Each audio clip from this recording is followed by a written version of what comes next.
Hello, everyone. Welcome to this week's episode of ClueCon Weekly. Joining us this week is Joseph Williamson, Senior Software Engineer at QuestBlue. And thank you for joining us, Joseph. Thank you for having me. You'd like to give us a quick introduction about yourself? Yeah, so I guess there's not much to me. Just a developer here at QuestBlue. Been developing for I guess about 10 years now.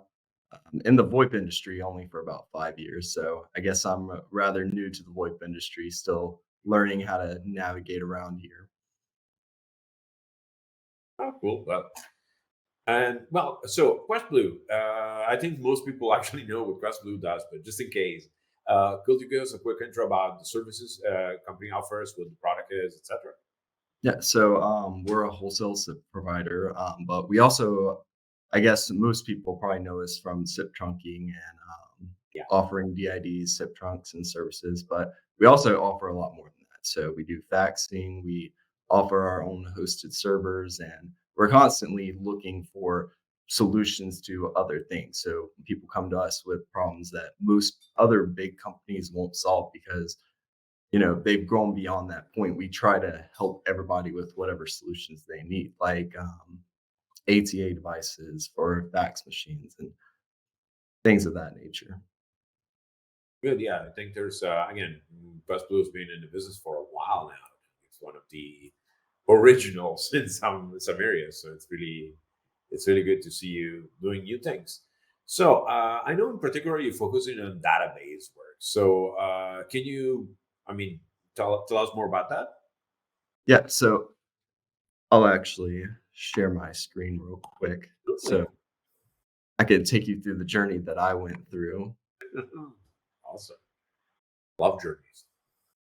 So a while ago, I came across, I think it was sometime last year or 2 years ago, I came across this company right here called Epsio. And on their main page, they had this graphic right here. And I was like immediately captivated by this graphic, right? You know, they're showing like this real-time query where like in Postgres it's taken about 4.5 seconds to complete this query. And then with Epsio, it's like completing really, really fast.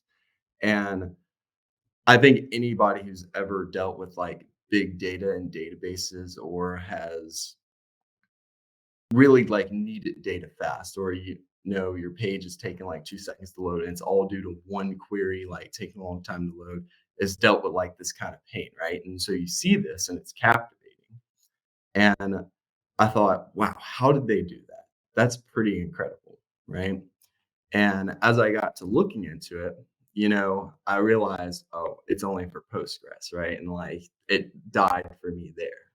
Mhm. um Hey, I love buskers though. I run that all the time. yeah, give or take. A lot people I feel like are give and take with it. Um, Oh yeah, sure. I mean, I think the market is still 50-50 around Maria's MySQL. yeah, people say Postgres is better for write speed, I believe, but it's also I feel like has a much bigger learning curve to it. Not exactly you can jump from something like MariaDB directly to like Postgres. It's a lot of learning there, and especially for companies, it's kind of a lot to migrate between the two if everything you've ever done is in MariaDB. Because I've thought about it a lot. Yeah, depends on where you start from, but I think in the end they're almost equal, and depending what you're trying to do, there's not much difference to be honest. Like maybe the performance differences are super minor, some specialized stuff, but both are a good choice for sure. Right. Good. So FCO wasn't working for you. Right. And so like this didn't used to actually be on the website, but when I was looking at it yesterday and thinking about, because I was like trying to get like some more up to date information, make sure nothing's changed before I came on here, and I came across this, and I thought this was interesting. Um, they kind of list out what the problems they have are, and I don't believe They have it in here.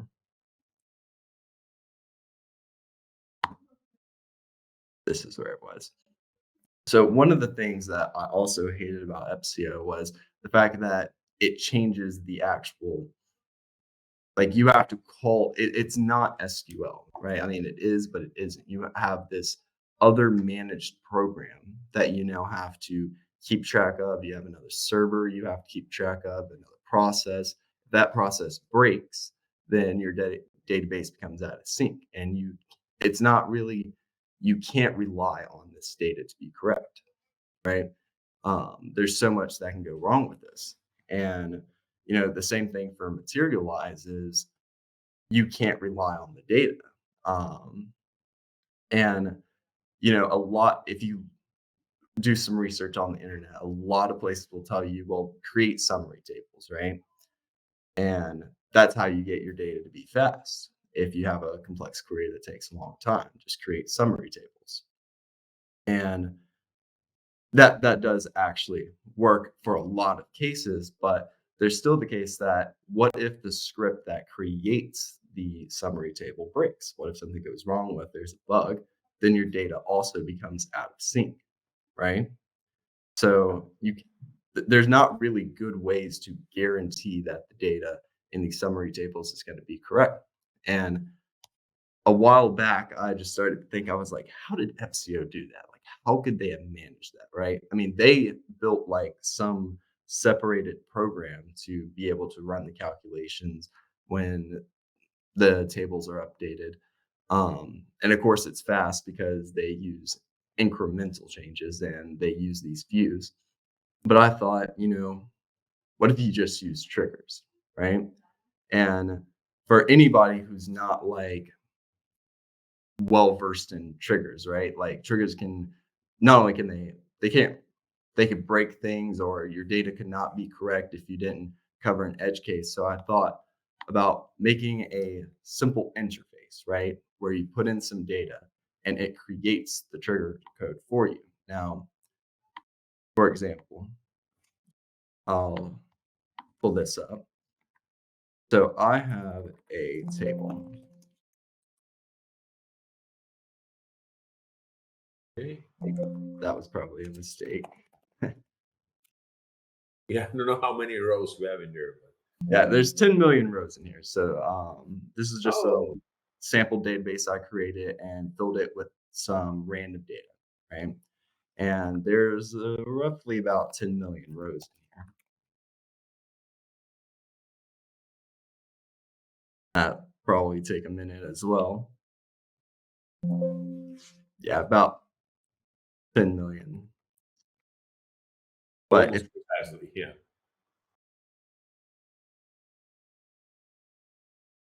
So yeah, that's a big one.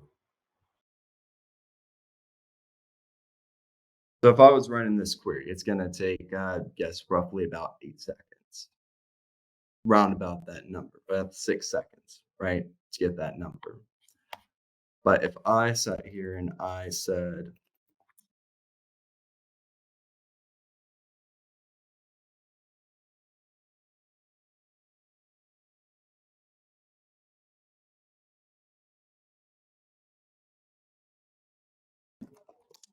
Okay, so we're getting how much people spent, pretty much.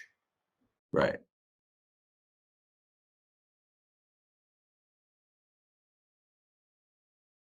and forgive me for the developer graphics, I'll call them.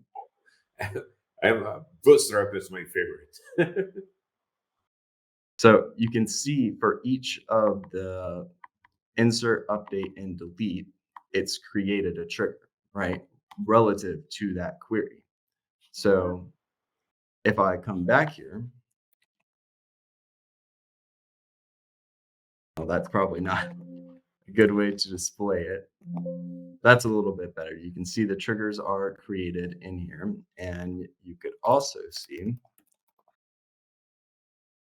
that I have this new table called CDR sum. Mhm. And when I select from that table, I get that same value as the other table, but it's instant.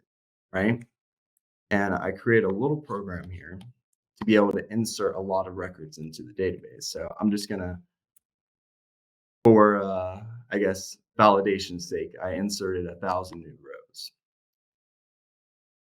Based on that, I have my answer instantly from selecting from this table. Whereas if I run the original query again, it still takes around 6 seconds. And the thing is like these triggers don't really slow down Mhm. write speed that much. But well, actually not in my testing, I haven't seen it slow down at all based because of the triggers themselves. But Are they delayed? I'm sorry. Are you using delayed triggers, or are those just plain triggers? Or I don't know if MySQL has delayed triggers, to be fair. The triggers that will run when you can set priority for a trigger, so they will run when the database engine feels convenient to do it, which will work for some actually because you don't care about order. Right. Cool. That's very nice. I think it'd be nice for people who don't really mess with triggers a whole lot. If you had an API for this, it'd give them the ability to just, easily create those triggers and get that faster data without having to actually know, or, someone who doesn't know what they're doing, it's a little bit dangerous for them to be creating triggers and stuff. So it gives them an easier way to actually build this data. And same thing with like creating groups. I mean, if you put a simulate button here so you can see, in the time it takes to complete one of the original queries, you're already at almost 500 transactions with the fast query, right?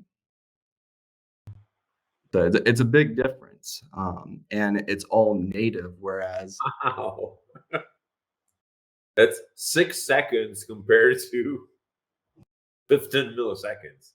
yeah, it's incredible. And the thing is, it's all native. Like all of this capability is already inside of MariaDB. Whereas, you know, you don't really need to use something like Epsio or Materialize for something like this. It's all native to MariaDB. You just have to know how to create the triggers. And I think especially when you get into like if you see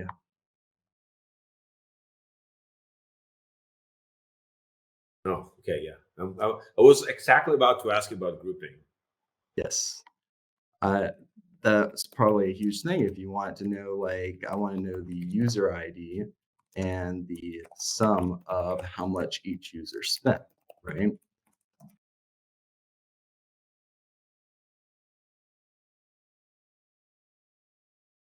Okay. No, I'm very curious. So, like, especially with like a group by, right? Like, this is a monster of a trigger, right? Um, it's kind of a lot for someone who might not know how to do that, and there's a lot of room for mistake here, right? When I was building this, I have like hundreds of tests to make sure that the triggers are generated correctly. Um, I will I will give the developers warning here. This actually, you might have noticed like this one created kind of slow, this one created kind of fast. There is an issue that I broke yesterday when I was working on this, that this won't actually automatically insert to the database if I go to it.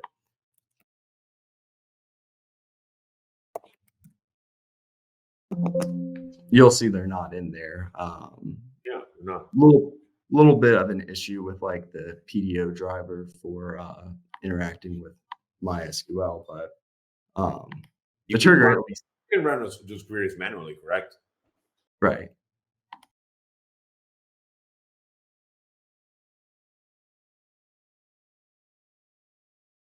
Very smart.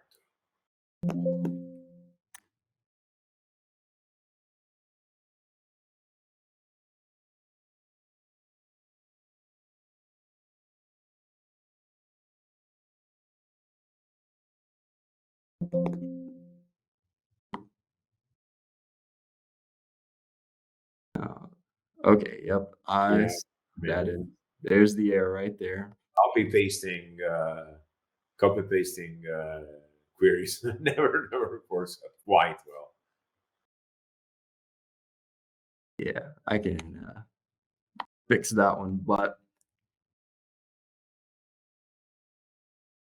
I see where the error is. It's right there with the "and," I think. Where'd it go? Yep, right there. That's the issue.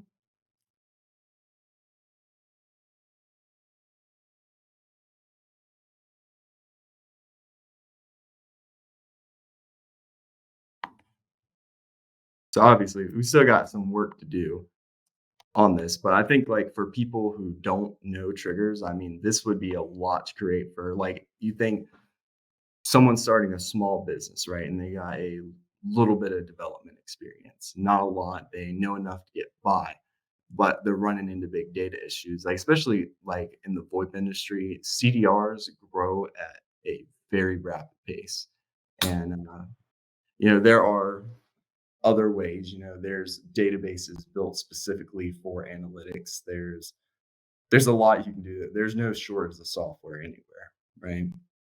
But sometimes I think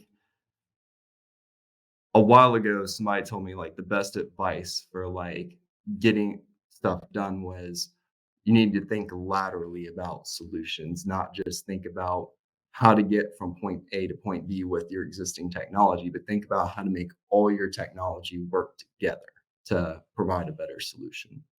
And I agree with that to some extent, right? Like you can use Redis, you can use like write through, you can cache the data in Redis so the next time somebody pulls it, it'll be faster. You can absolutely do things like that. But if you can keep all of what you're doing in the same software or the same solution, I think that leads to not only is it easier for maintenance, right? But I think that altogether gives you a better solution because you're not wondering, oh, is that issue because it's like cached in Redis, or is that issue because like the data is wrong in MySQL, right? Yeah, I think the well, first of all, that's a great tool. Is it open source? Um, so it's not released yet. Very much this is like I'd say early alpha, right? Because there's still a lot of work to do. Clearly, the group by the triggers aren't exactly being created, right? There's still a lot of work to do. Um, but Oh, I I don't can say really I will totally that will totally work for me already. know. So Definitely has a lot of work still to do on it, but it is being worked on at a very rapid pace, and I hope by ClueCon this year that I'll have a more fleshed out product that be able to show to everybody there. I would call this early dangerous demo because my group buy failed to insert correctly. yeah, it's really nice. Yeah, I think one thing I want to point out is I think a lot of people are not using triggers uh, the way they should, and there's a lot of good work to be done with triggers, even with Postgres, etc.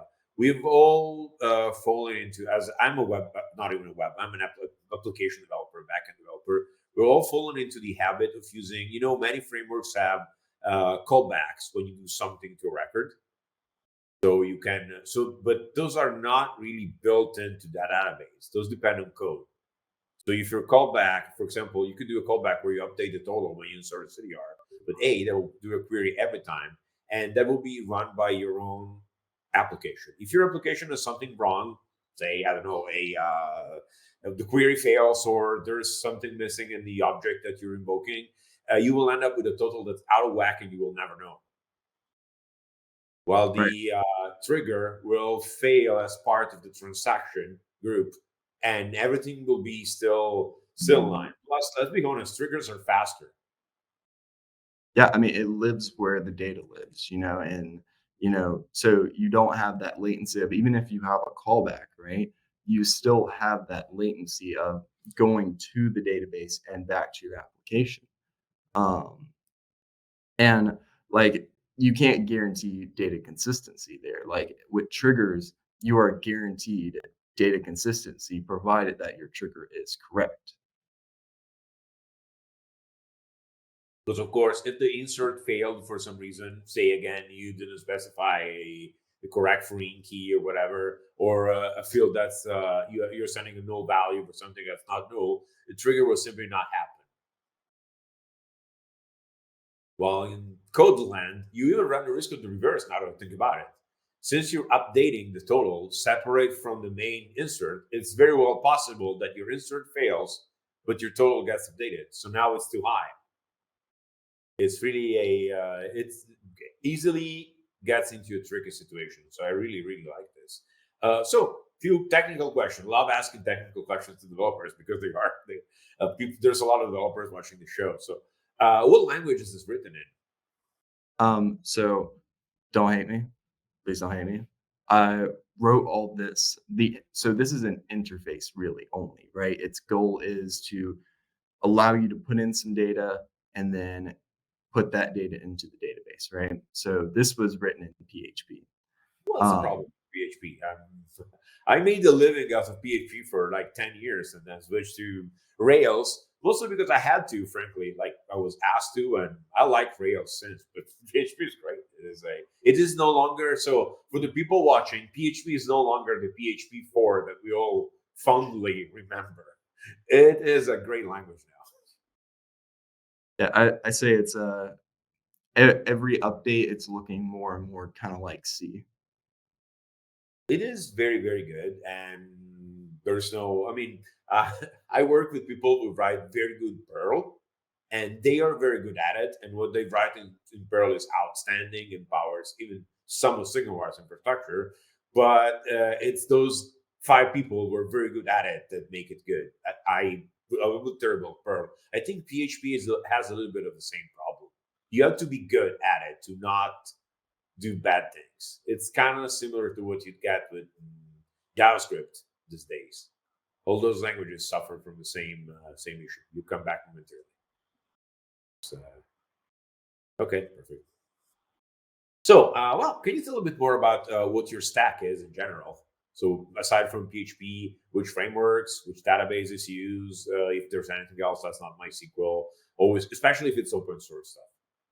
Yeah. So definitely work a lot with the limp stack. I used to be I used so like 5 years ago before I came to QuestBlue, right? All I ever used was Apache. And like because I never dived into the Nginx world, right?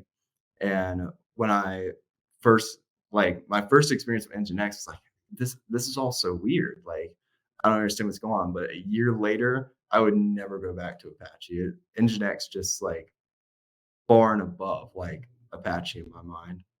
Um, Definitely a lot more of a PHP developer, primarily.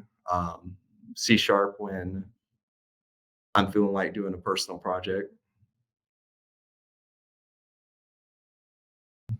What framework do you use with PHP if you use any frameworks? Framework Laravel.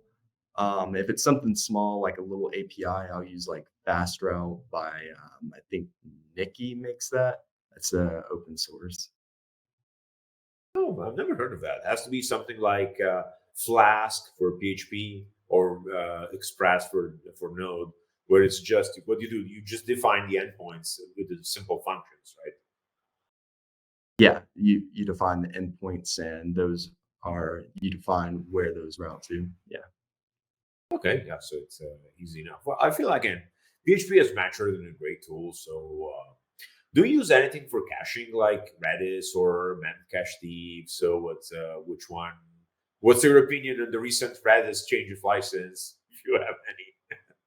Um, I definitely use Redis. I'm definitely newer to Redis. Only started using it probably about 2, maybe 3 years ago. It's definitely a nice tool, right? Especially because before Redis, right, we would store these long JSON strings in database tables, right? And we'd pull them and like we'd have to do some update to them and then we'd have to push them back to the database. And then Redis made that a lot easier because we can just directly modify the value in the JSON that we're trying to modify instead of having to pull down the key, make a modification, and then send it back up. We can actually modify specifically in the JSON what we need to modify, which was very nice. I think so. I don't know if you know, but Redis has recently changed their license from fully open source to something that's called source available. Which I'm sorry for the Redis team, if someone listening, but I don't know if that's an actual license. Like I've never heard of source available licensing. It's This is either open source or not open source. this is actually the very first time I'm hearing about it. So I guess I'm gonna have to do some research after this. How I rate it, yeah, please do, and maybe we'll chat about it later. But I took a look at. It looks like what they're doing is they're asking hosting Reddit hosted Redis offerings to have a commercial license. So it's still free of charge to use Redis for anything you do, unless your product is literally reselling Redis. Oh wow, so this is a very, very new thing. So March 20th. Yep. We spent most of last week. I was at the Price Connect in Orlando, and we spent a lot of last week discussing the license change because it's quite the change, but at the same time, it's not really a super big change. It's interesting. I think from my quick skim of it, I don't see anything too damaging there. I think, maybe people are still like have some sore wounds from the whole Red Hat ordeal. So anytime someone changes a license or a new policy, and especially like with MariaDB recently, they shut down. I can't remember the name of their server, but it's their enterprise edition. I cannot remember the name of it, but they just decided it's end of life. We're getting rid of it, and those are huge blows to people who like spend a lot of money and they like built their company's foundations on software like that. You know, if someone decides to get rid of some or they stop supporting some open source software, the community can pick it up and they can continue on with it. But especially like when you have a closed source software and you just decide to, I don't want to support it anymore, we're getting rid of it, move somewhere else. That's a huge blow to people. Yeah, I think that well, MariaDB comes from a fork of MySQL. Am I correct? Or is it some other reason? Believe so, yeah. Uh, MariaDB is a fork of MySQL, but um, it seems that they're trying to move away from that as well.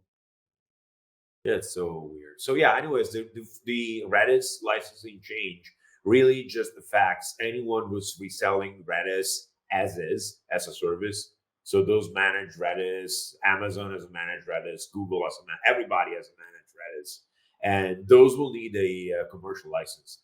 You know, I don't know what to do. So I'll ask you a provocatory question. Do you think that's too bad for open source?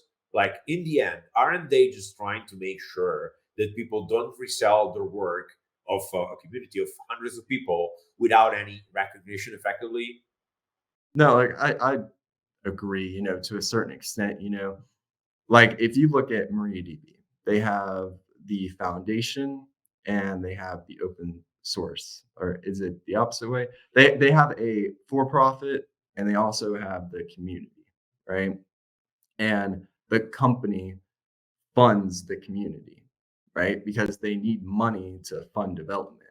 So, and kind of the same provocative nature with Red Hat, right? They got rid of CentOS 7, they killed it off and people like freaked out. But at the same time, Red Hat needs to have money in order to continue developing a product, right? Everybody likes their product, their OS. And I know the Debian people are screaming at me right now.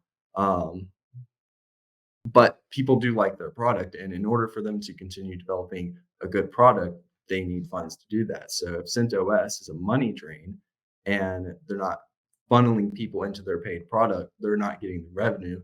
they need to continue to growing. So I totally get that.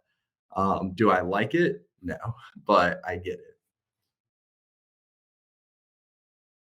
Yeah, the I think I get it, and I think you put it the right way. Projects need to be managed by someone. So some companies find a sponsor. Sorry, some projects find a sponsor. Some projects effectively start a company, which is the case of SignalWire, was built around the FreeSwitch project. So monetizing FreeSwitch per se is not strictly needed, but the company's managing it and helping with it, and we use it internally as a product. Otherwise, yeah, those people. There's been another issue with. Maybe you saw about what happened with FF and PAG and a dependency they had that was apparently hacked over years. Like someone gained the trust of the developers of a dependency of FF and PAG to the point where they managed to put in a backdoor years after they started working on a project. That's first of all, well, that's some James Bond shit, first of all. But second, it's really just it is and then when the bug was pointed out by Microsoft, they offered a few $1,000 bounty to get it fixed. Nothing else. Like no contribute. Like it's Microsoft guys. Sit down and fix it. They just offered like $2,000 for whoever could fix it. That's wild. And you know, I think I don't remember. I'm not even gonna speak on a topic I don't remember, but I think I don't know if Oracle originally owned MySQL. I They don't probably know, but they certainly own it now. And I think a lot of people like shy away from like companies owning open source projects now. I did. don't That's know what whether it happened. would. I When don't know Oracle whether. acquired MySQL, the original founder founded Mariadb because Mai is the name of his first daughter, and Maria is actually the name of his second daughter. The Yeah, I mean, I think at the time there were fears that MySQL will no longer be open source. 'Cause I the guess with recent events, that fear's only probably gotten larger. Yeah, I think it's although you can be sure someone will fork things like it's I think to make a last example, Elasticsearch had a similar switch of licensing some time ago, and they had to reverse it because there was even more harsher, like something like you couldn't make money off a product that included Elasticsearch. It effectively made it unusable for most people, and that was probably that was the first time I've heard of something of some project that large changing the license, but they had to backtrack on that. Now they have something similar to what Redis has now. If your product is actually just reselling Elasticsearch, then you need a commercial license, which is probably the only type of licensing I can agree with over open source. I mean, depending on how the licensing is done, I don't think it's the worst thing. Like if you have like a good example is FCO, right? Their pricing is it kind of makes sense because it's per gigabyte of data, right? An hour. Um, but what I've seen increasingly, and like I don't know if you've ever used Trello, right? But on April 8th, they're changing their policy. Anything past 10 members, you have to pay for, right? And I think their pricing starts at like $25 per user, maybe. I might not, don't quote me on that because I might not be entirely accurate. Um, but it's a per user fee. And like if you're starting with like if you're at that 10 user standpoint, right? And it's $25 per user, like you're starting out at $250 a month, right? And you know, that especially in teams of developers, I feel like the most likely to use Trello when if that can grow like really, really fast. And that like I've said, like when you price things per user, you give like a huge barrier to entry. Like I think who is it? Is it Vodia or is it I don't know if it's Vodia or 3CX, but one of them charges like a per extension licensing fee, right? and that's a big barrier to entry for people. Um, Instead of like just being charged on the usage, or at least like say um, $30 for the server or something to that nature, right? Like if you give people like a fixed like $30 fee for the whole server and they can create unlimited extensions, that gives them the ability to grow. But then if you say it's $10 per extension, or let's say $5 per extension, right? And someone has 10 people in an office, right? That's what, $50 a month, but they might only do like $5 worth of calls per month, you know? It's just there's not enough revenue there for them to even bother, and it becomes a big barrier to entry.